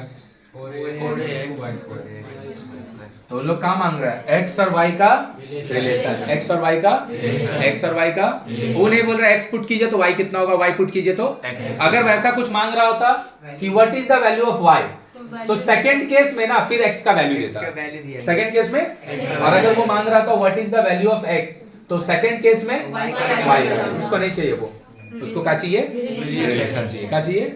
आया कि नहीं आया? बोल रहा है x proportional y, y proportional z proportional, find the product of three variation non zero constant. क्या मांगा? तीनों का प्रोडक्ट मांगा ना, इंटू करना पड़ेगा। तो देख लो क्या लिख सकते हैं, x इक्वल टू k1y, क्या लिख सकते हैं इसको, y इक्वल टू k2z, क्या लिख सकते हैं इसको, z इज इक्वल टू, सच बात, हमको क्या चाहिए? तीनों का कांस्टेंट का प्रोडक्ट, तो मल्टीप्लाई करना पड़ेगा। लो भाई k1y, k2z, ए मेरा भाई, अगर तीनों का आप राइट साइड को मल्टीप्लाई कीजिएगा, लेफ्ट को भी, तो अरे हाँ या ना, xyz, तो क्या हो गया? k1 k2, तो तीनों वेरिएशन कांस्टेंट का प्रोडक्ट, तीनों वेरिएशन कांस्टेंट का प्रोडक्ट बोलेगा, मल्टीप्लाई कर देगा, सम बोलेगा, ऐड कर देगा। आया कि नहीं आया? लो 1 2, अब बोला है क्या? If is there any relation direct और इनवर्स बिटवीन x और z, बोल रहा है x और z में अगर डायरेक्ट रिलेशन है तो भी हमको बता दीजिए, इनवर्स है तो लो मेरा भाई फिर से लिख दिए x प्रोपोर्शनल 1/y तो x equal to A1 by Y, y proportional to A2 by Z, तो y equal to A2 by Z. y का वैल्यू रिपीट हाँ, कितना बार ये वाला क्वेश्चन आया देख लिया और हम बार बार बोल रहे हैं तुम जिन लोग चालाक बन रहा है हम उसका कुछ नहीं कर सकते हैं Z by K2. K1 by K2. ये वाला एक बार बना है आज अभी 1 घंटा 20 मिनट का अंदर कम से कम 3 से 4 बार ये वाला चीज हुआ है और यही बात हम बोल रहे हैं प्रैक्टिस नहीं करेगा ना एग्जाम में बनाने में बहुत डिफिकल्टी होगा खाली तुमको लगेगा तुमको आता है तुम चेक करके देख लेना उसका एक और एग्जांपल देख ले रहे हैं घर जाएगा कोई एक क्वेश्चन है इंग्लिश का ही एग्जांपल दे रहे हैं कोई एक तो राइटिंग स्किल है तुम्हारा टीचर अगर लिखाया होगा तुम कहीं पे ही पढ़ा होगा उसको पढ़ लेना देखेगा लिखने जाएगा ना 8 बार काटने पड़ता है स्पेलिंग मिस्टेक कभी हो जाता है कभी जो लाइन तुमको पहले लिखना था वो बाद में लिखा जाता है जो बाद में लिखना था वो लेकिन वही तो 2 बार लिख लेना गलती ही लिखना साफ लिखना अच्छा लिखना खराब लिखना तीसरा बात अगर तुम्हारा एरर कम नहीं हो गया तीसरा बार अगर तुम्हारा एरर कम नहीं हो गया तब तुमको आके बोलना और अपना 3 पेज लेके आना गारंटी है तीसरा बार में एरर कमेगा ही कमेगा और जो वर्ड जैसे हम थोड़ा सा याद किए हैं या फिर समझे हैं लेकिन अब लिख रहे हैं रट्टा नहीं मारे लेकिन पढ़े हैं 2 बार एक बार जब लिखेगा पहला बार देखेगा ना बहुत सारा चीज मिस में रह जाता है मिस आउट हो जाता है कि ये बात लिखना था लेकिन हम लिख नहीं पाए समझी कि नहीं समझी तीसरा बार देखेगा गलती भी कम होगा और जो छूटने वाला टर्म्स है जो छूट जाता है बार बार लिखते समय छूटने वाला का भी क्वांटिटी का हो जाएगा कम हो जाएगा तो that is the meaning of practice practice करेगा ये सब चीज रिड्यूस होगा सेम यहाँ पे भी वही चीज होगा कि सब चीज समझ में आ जा रहा सब चीज सबको पता है बनाने जाता कहाँ बन पाता है बनाने जाता कहाँ बन पाता अगर बन पाता तो सबका अच्छा मार्क्स आता लेकिन ऐसा तो होता नहीं है आता तो सबको है देखो अभी प्रैक्टिस करवा रहे हैं हमको क्लियर कट समझ में आ रहा है कि सब आदमी समझ रहे हैं तभी तो हम इतना स्पीड में करवा दे रहे हैं लेकिन तुम खुद करो अब खुद करने में तुमको कितना डिफिकल्टी होगा इसीलिए सम्स बनाओ टिकआउट बनाओ लेकिन बनाओ क्लियर है और हम हर दिन बोलते हैं मेरा काम है हर दिन बोलने का और तुम्हारा काम है नहीं सुनने का तुम मत सुनो मेरा काम हम करते हैं अपना काम तुम करो ठीक है तो बोल रहा है क्या x proportional yz y proportional zx बोल रहा है so that z is non zero constant करके देख ले रहे हैं दोनों में z है ना z को इकट्ठा कर दे रहे हैं अलग से क्या इसको ऐसे लिख दें Y by Z. z का जो वैल्यू निकाल क्यों किए क्योंकि हम z को अकेले इकट्ठा निकालना चाह रहे हैं तो क्या हम यहाँ से लिख सकते हैं X Y is equal to सही है y by X equal to K2 z को हम अकेले रखना चाह रहे हैं ना तो अब इसको हम 2 तरीके से कर सकते हैं ध्यान से देखना एक इधर से और दूसरा एक इधर से दोनों को मल्टीप्लाई कर देंगे कर दिए मल्टीप्लाई है ना और ये अगर करेंगे तो इसका राइट साइड भी तो मल्टी सही है ये दोनों कट गया तो इधर का आएगा 1 और 1 के नीचे डिवाइड दे दिए हाँ या ना ये दोनों मिलके हो गया तो z इज इक्वल टू का हो जाएगा ये पूरा का माथा पे k क्या है k क्या है k2 क्या है दोनों का प्रोडक्ट दोनों को 1 से डिवाइड मारेंगे पूरा का माथा पे तो ये पूरा चीज को हटा के हम कांस्टेंट नहीं बोल सकते हैं और ऑब्वियसली ये नॉन जीरो तो है ही है नॉन जीरो तो ये तो क्या हो गया मेरा बात प्रूफ नहीं हो गया और दूसरा हम क्या करते हैं ना यहीं से चेंज मार देते हैं क्या बोले हम जब भी कोई का 2-3 वेरिएशन का चाहे तो लेफ्ट सेम हो चाहे तो लेफ्ट सेम हो चाहे तो लेफ्ट सेम हो चाहे तो उसको एक बार लिखिए उसको और इसका मल्टी हाँ या ना ये दोनों तो z² प्रोपोर्शनल टू कुछ नहीं है तो नंबर है कुछ नहीं है तो सॉरी z बोले z प्रोपोर्शनल टू कुछ नहीं है तो नंबर होगा नंबर को 1 लिख दिए अब यहां से अगर हम k into 1 लिख दें तो क्या हो गया, z का वैल्यू, यही तो बोला था, z is a, it is ज्यादा बेटर। व्हाई इट इज ज्यादा better? Because it is not MCQ. इतना कम लिखेंगे नहीं चलेगा, है ना। क्वेश्चन में राइटिंग का जो क्वांटिटी है, डिपेंडिंग अपॉन कि कोई एक क्वेश्चन कितने मार्क्स का है, उसको थोड़ा सा चेंज कर लेना, समझी। तो ये वाला क्वेश्चन इधर से करना ज्यादा बेहतर है कंपेयर टू ये वाला से करना, इससे कर लो ज्यादा बेहतर है। बोलो आया कि बाउंसर? ये last, a proportional to a cube, a changes in the ratio 2:3, let us find in what ratio b changes to। हमको लग रहा है ना ये होगा, a proportional to a cube का जगह b cube होगा। देखो तो किसी का बुक खुला है तो a का जगह b होगा। चलो हो गया रेशियो, एक क्यूब दिया है, एक क्यूब इस क्यूब बी पहला बी है, पहला भी होगा। b a के साथ प्रोपोर्शनल है, कैसा? डायरेक्टली। लेकिन b a के साथ कैसा प्रोपोर्शनल है? a का साथ डायरेक्टली। लेकिन कैसा? b a के साथ नहीं है डायरेक्टली, a का क्यूब के साथ, a का क्यूब के साथ। ध्यान से देखना, बोल रहा है अगर a का वैल्यू 2 से 3 हो जाए, a का वैल्यू 2 से 3 हो जाए, तो v का वैल्यू में क्या चेंज होगा? तो सोच के देख, जब a का वैल्यू 2 होगा, जब a का वैल्यू 2 होगा तो b का वैल्यू कितना होगा? 2 का क्यूब ना 8 होगा। देख लो ऑब्जेक्टिव, देखना ध्यान से देख। व्हेन a इज, लिख के ही कर दे रहे, चलो आंसर आने वाला था पता है कितना? 8:27 आने वाला था। कितना आने वाला था? 8। a का वैल्यू कैसे चेंज हो रहा है? मतलब पहले 2 था, पहले 2 था, पहले 2 था, तो b का वैल्यू उस समय कितना होगा? 2 का क्यूब 8। फिर a का वैल्यू 3 हो गया, तब उसका 27। तो उस समय कितना होगा सर? देखो हम इसको ऐसे लिख दे रहे हैं, b सही है, किसी कोई प्रॉब्लम है या ना? तो जब a का वैल्यू 2 था, a का वैल्यू उस समय b कितना हो जाएगा? देख ले, a इंटू, बस रेशियो में है ना, तो 2 का जगह 2x लिख दिए, b इक्वल टू, सही है। फिर से यही रिलेशन लिख रहे हैं, b इक्वल टू क्या लिखे? अब a का वैल्यू कितना हो गया? 3। बस 3 को रेशियो में नहीं लिख सकते डायरेक्ट, तो अब k का वैल्यू कितना हो गया?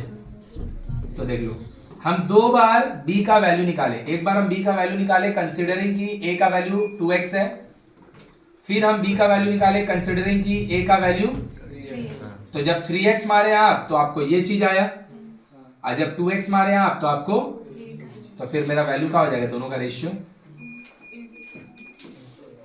बाय। क्या ओरली ये क्वेश्चन समझ में आ गया था? क्या ओरली ये क्वेश्चन समझ में आ गया था कि नहीं आया था? सच सच बोल, झूठ नहीं बोल। ओरली समझ में आ गया था कि अगर a 2:3 रेशियो में चेंज होगा, a 2:3 रेशियो में चेंज होगा, बोल मेरा भाई रोनित, क्यूब नहीं है तो b भी 2:3 में चेंज होगा, b भी, क्यों? क्योंकि दोनों में डायरेक्ट रिलेशन है और माथा में किसी का भी क्यूब नहीं है। यही क्वेश्चन स्क्वायर पे होता है। 4/9 क्या होता है आंसर? 4/9। क्यों? क्योंकि a का वैल्यू जो है वो उसका स्क्वायर कीजिएगा, तब आपको b का वैल्यू मिलेगा। बोलो आया कि बाउंसर किया? क्लियर है? किसी को कोई तकलीफ? चलो एक क्वेश्चन खाली उतारेंगे, बाकी जो क्वेश्चन बनाए हैं उसको जाके घर पे बना लेना।